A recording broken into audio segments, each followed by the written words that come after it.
Hey there. So let's dive into the problem we'll be addressing today. You mentioned having an m-dimensional matrix M and an array n of length n. The shape of M is defined as A, B, N, E, F, indicating that the dimensionality of M aligns with that of n on a specific axis, which in this case is 2. To perform the multiplication between M and n, you provided an example where you would multiply them as M and none, none, none, none. The goal is to generalize this concept for cases where the shapes of M differ and the axis may vary.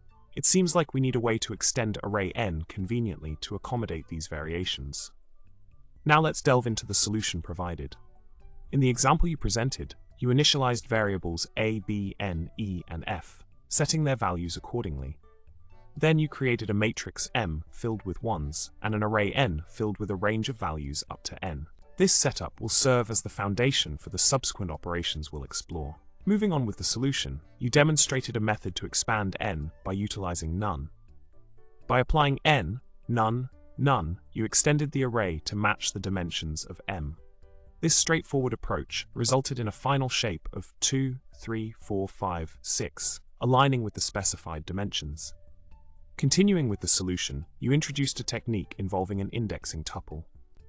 By crafting an index list with none values corresponding to the dimensions of M, you manipulated the tuple to select the desired axis for n.